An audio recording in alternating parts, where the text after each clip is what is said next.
আসসালামু আলাইকুম। সবাই কেমন আছেন? আমি আলহামদুলিল্লাহ অনেক বেশি ভালো আছি। সবাইকে ঈদ মোবারক। আজকে ঈদের দ্বিতীয় দিন। সবার কি অবস্থা অবশ্যই কিন্তু কমেন্ট করে জানাবেন। আপনাদের কমেন্ট পড়তে আমার ভীষণ ভালো লাগে। আজকে আপনাদের সামনে আমি নতুন একটা রেসিপি নিয়ে আসছি। সেটা হচ্ছে আমার বাসার নিচে আমি একটা পুঁই শাকের ডাঁটা লাগাই রাখছিলাম। ওই ডাঁটাটায় অনেকগুলো শাক হয়েছে, কারণ বর্ষাকালে গাছ লাগাইলে ওই গাছগুলো কিন্তু খুব ভালো হয়।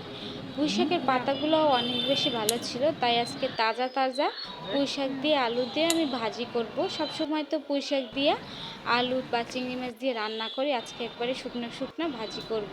দেখতে কি লোভনীয় লাগতেছে না শাকগুলো, মনে হচ্ছে তাড়াতাড়ি রান্না করে কখন খাই। যাই হোক, অবশ্যই কিন্তু আপনারা আমাদের জানাবেন আপনাদের সবার কি অবস্থা। আসলে অনেক বেশি ব্যস্ত, বাড়িতে আসতে সবার সাথে আনন্দ করি, মোবাইল ধরার টাইম থাকে না, যার কারণে সবাই ঠিকমতো ভালোবাসা দেওয়াও হয় না।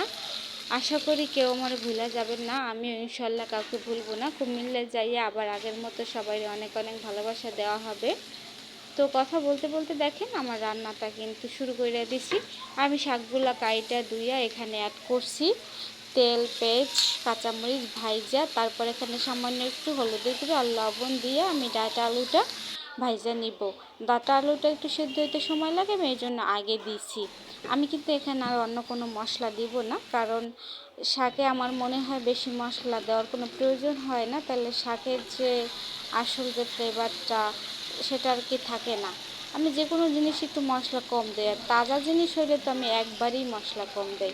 আমার ডাঁটা আলু প্রায় 80% সেদ্ধ হয়ে গেছে, এখন আমি কুচিয়ে রাখা শাকগুলো দিয়ে দিব।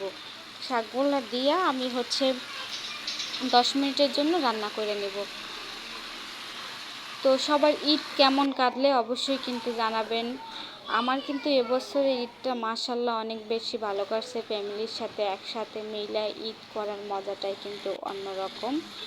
তবে গ্রামে কিন্তু একটা সমস্যা হয়, সেটা হচ্ছে কারেন্ট থাকে না। শহরে কিন্তু সবসময় কারেন্ট থাকে, গ্রামে একদমই কারেন্ট থাকে না। এদিকে একটু বিরক্ত লাগে, মানে সময় সুযোগ হইলে কারেন্টটা চলে যায়।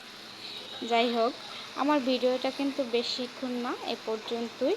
তো আমি শাকগুলো দিয়ে একটু ঢাইকা তারপরে আমি ঢাকনা সরাইয়ে সুন্দর করে নাইড়া চাইড়া দিছি। নাইড়া চাইড়া আমি রসুন দিয়ে দিছি। রসুনটা দিয়ে আমি আর 5 মিনিটের জন্য এটা রান্না করব। 5 মিনিট পর কিন্তু আমার রান্নাটা মোটামুটি শেষ হয়ে যাবে। দেখছেন কালারটা কি, আসলে পুঁই শাকটা খাইতেও যেরকম মজা, আবার শরীরের জন্য ভালো, তারপর যদি কালারটা সুন্দর হয় তাহলে কিন্তু আর কোনো কথাই থাকে না। সবাই ভালো থাকবেন, আল্লাহ হাফেজ, দেখা হবে অন্য কোনো ভিডিওতে।